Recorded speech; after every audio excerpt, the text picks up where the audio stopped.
Hola, Juan Antonio Lozada en otra edición de Cafecito Migratorio. Tu futuro en los Estados Unidos comienza aquí, empoderándote con conocimiento. Hoy comenzamos como siempre con las noticias. La primera noticia de la que quiero hablar tiene que ver con el peligro que en este momento están confrontando residentes de los Estados Unidos regresando de viajes fuera de los Estados Unidos. Como lo escuchaste, los residentes legales permanentes que están en proceso en este momento de volverse ciudadanos de ese proceso de naturalización, se han visto últimamente, y por lo menos eso es lo que ha reportado la prensa, envueltos en eventos donde inmigración está tratando de quitarles la residencia. Ahora vamos a repasar un poquito lo que es la ley de inmigración en los Estados Unidos. ICE, CBP, no tiene la autoridad de quitarle a un residente su estatus legal. Ahora, ese residente, regresando de un viaje fuera de los Estados Unidos, puede ser puesto por CBP en un proceso formal de deportación y un juez de inmigración, después de escuchar la evidencia, puede decidir si ese residente mantiene su residencia o no. Pero esto no es una decisión que va a tomar ni CBP ni ICE. Esto es una decisión que generalmente tiene que tomar un juez de inmigración y eso es lo que la ley dice. Entonces, algunos senadores demócratas han denunciado eventos que han ocurrido últimamente donde residentes permanentes regresando de viajes fuera de los Estados Unidos son arrestados, obligados en algunas instancias a regresar al país de donde venían en ese viaje y firmar documentos que parecieran indicar que estas personas están renunciando a su derecho a la residencia para evitar ser detenidos en los Estados Unidos. Así que es sumamente importante que entendamos, si eres residente de los Estados Unidos y estás en un proceso de naturalización, en este momento el criterio que se utiliza para decidir si eres elegible a la naturalización o no ha cambiado. Pero más importante aún, tu conducta durante el periodo que fuiste residente puede tener un impacto en tu habilidad de mantener esa residencia, así no apliques a la naturalización.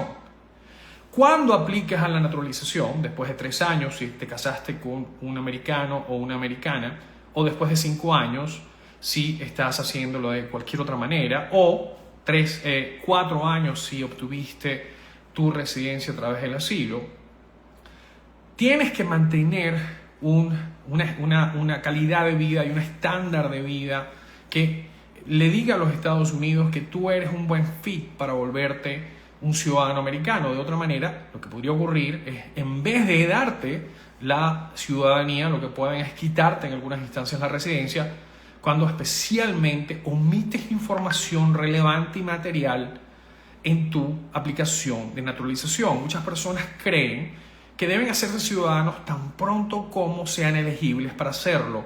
Y la realidad es que esto no es un buen consejo para todo el mundo.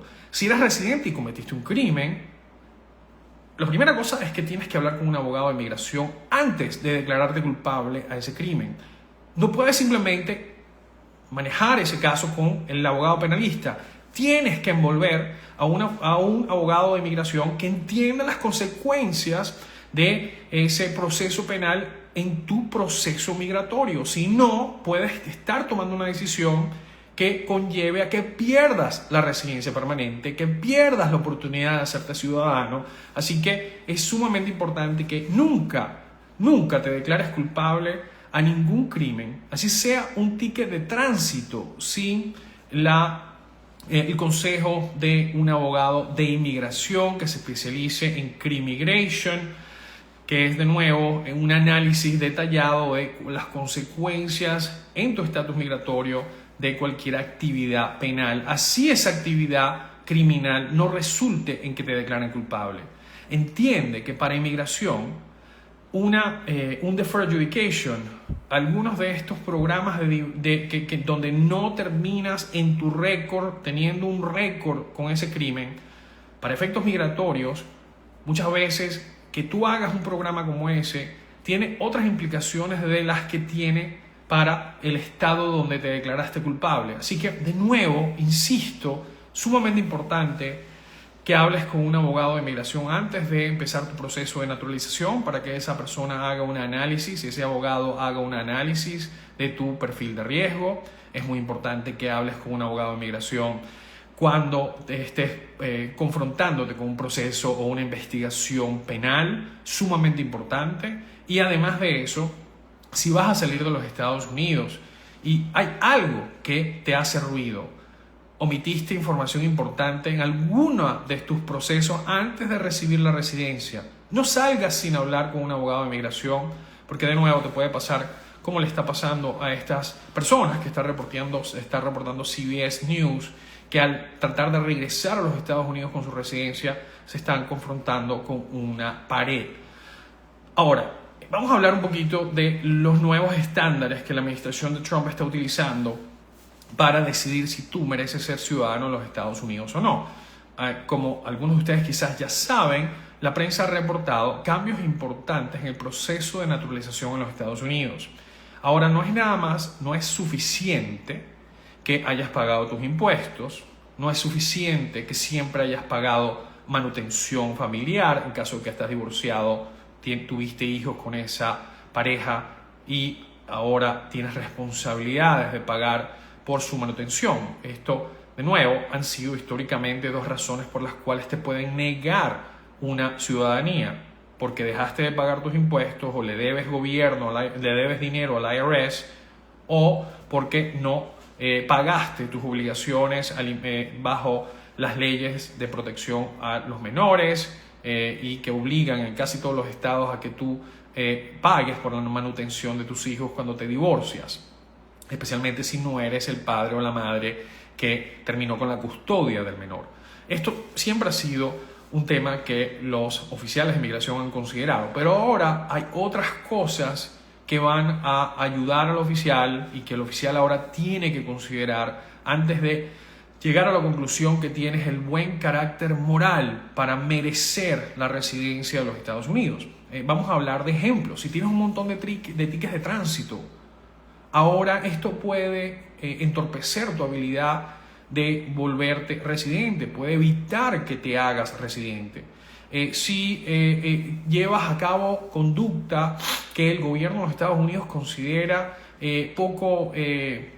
no de un ciudadano moral, no de un ciudadano ejemplar. Por ejemplo, hablar mal del gobierno. En este momento donde tantos inmigrantes tienen tantos problemas con las políticas de Donald Trump y la manera como están siendo llevadas a cabo, quizás muchos inmigrantes tienen también opiniones bastante fuertes acerca de lo que está pasando con Israel y en Gaza.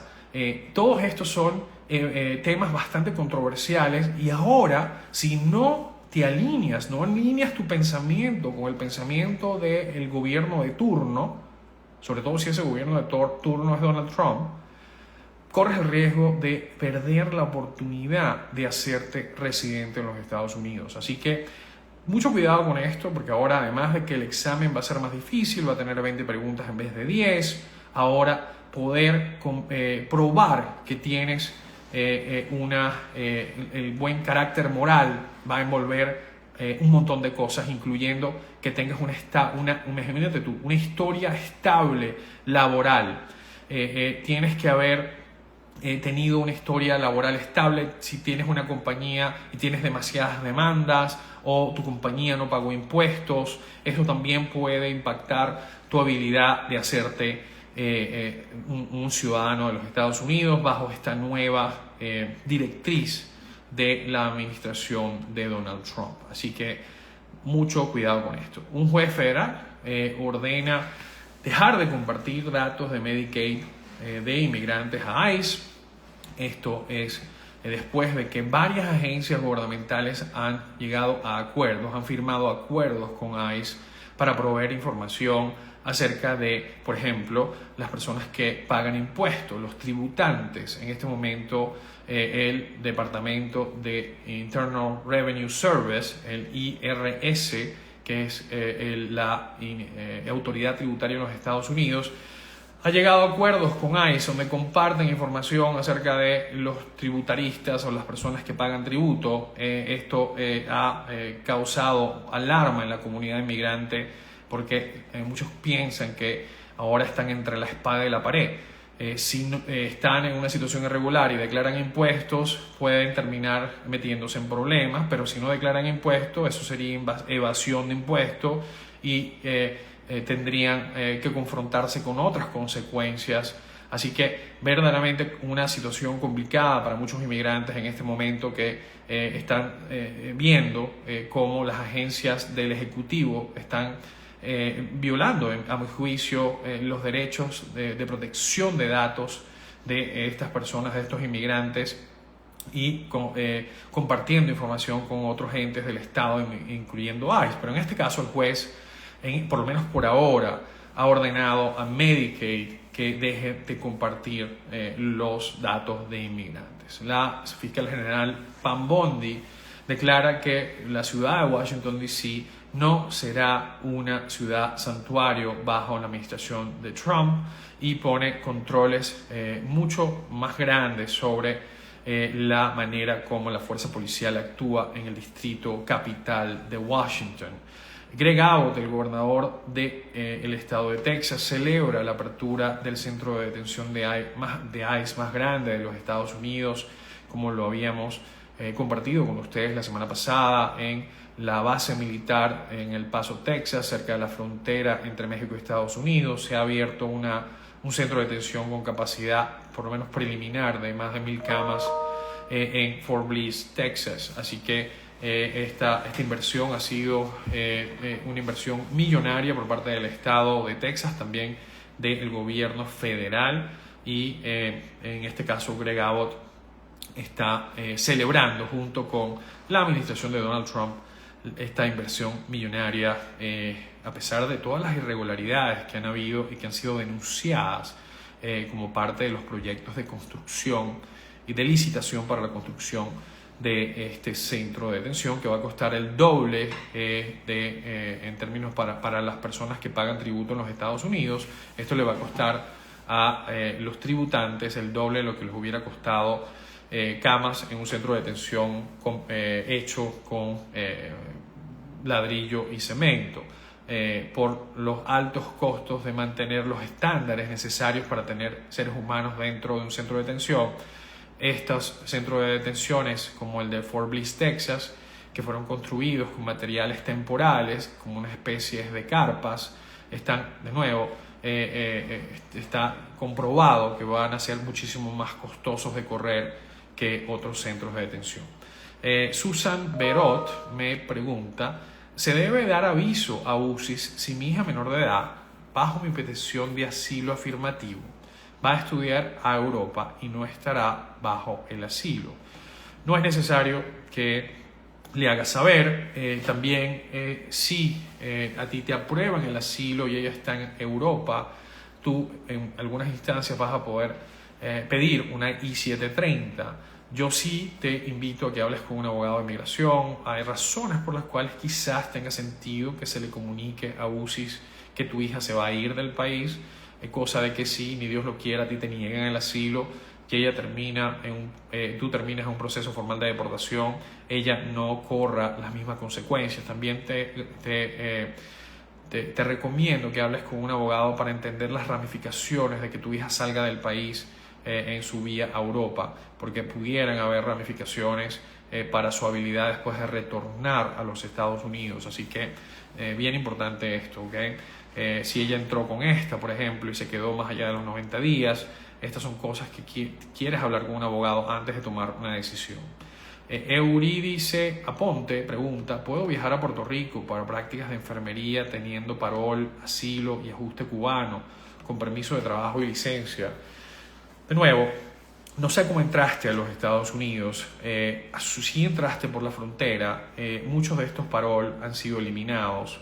Y no sé si el ajuste cubano ya te lo aprobaron o lo tienes pendiente. De nuevo, yo no recomiendo que se salga de Estados Unidos continental. Hemos escuchado que en Puerto Rico y en las Islas Vírgenes están llevando a cabo operativos bastante agresivos. Así que bueno, entiendo la necesidad de tener que viajar, pero yo hablaría con un abogado antes de tomar esa decisión. Jan B. Motors me pregunta, soy solicitante de asilo, tengo permiso y licencia hasta el 2028, TPS pendiente, puedo viajar dentro de Estados Unidos, específicamente Arizona. Si vas a estar cerca de la frontera entre México y Estados Unidos, y Arizona es uno de esos estados fronterizos, tienes que tener muchísimo cuidado, porque si terminas encontrándote con un centro o con una alcabala más bien de la Guardia Fronteriza y no tienes tus papeles en orden, esto podría generar problemas. El hecho de que tengas un asilo, lamentablemente no me estás diciendo cómo entraste a los Estados Unidos, pues si entraste a los Estados Unidos por la frontera, mi análisis sería muy diferente a si entraste con visa. Por eso no puedo responderte bien esa pregunta sin tener más información, ya que tu perfil de riesgo va a cambiar dependiendo si entraste por frontera o si entraste con una visa y después te quedaste. Carissa Bordones me pregunta, entré por CBP One, casada con ciudadana, sometí una I-485, ¿esa aplicación me protege? Bueno, primero creo que cometiste un error. Si entraste con CBP One, muy probablemente te van a negar una I-485, especialmente si estás en un proceso formal de deportación. Personas no parecen entender esto. Si tú estás en un proceso formal de deportación en frente a un juez de inmigración, tú no eres elegible para ajustar estatus en los Estados Unidos a través de UCIS y a través de una I-485, de nuevo, a menos de que hayan circunstancias muy particulares dependiendo del circuito donde vives. Pero en líneas generales una persona que entra por frontera en la mayoría de las instancias no va a poder ajustar a través de un matrimonio con un ciudadano. Así que mucho cuidado con esto. Tienes que hablar con un abogado de inmigración inmediatamente, porque no, esa I-485 no te protege para nada y tendríamos que ver si estás en un proceso de deportación, cómo va ese proceso, si estás ya en el sistema EOIR, todas esas cosas tenemos que entenderlas mejor. Buenos días, soy dominicana, entré por frontera. Si me caso con un ciudadano, ¿puedo obtener residencia? No, no puedes obtener las residencias sin salir del país.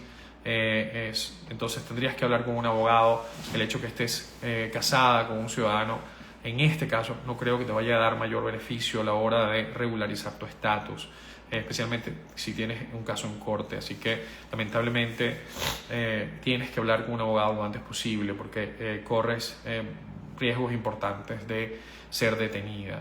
Esto es todo lo que me da chance de cubrir hoy. Espero que esto haya sido de utilidad. Mañana seguiremos con otro programa de Cafecito Migratorio. Gracias por conectarse. Un gran abrazo y hasta luego. Chao, chao.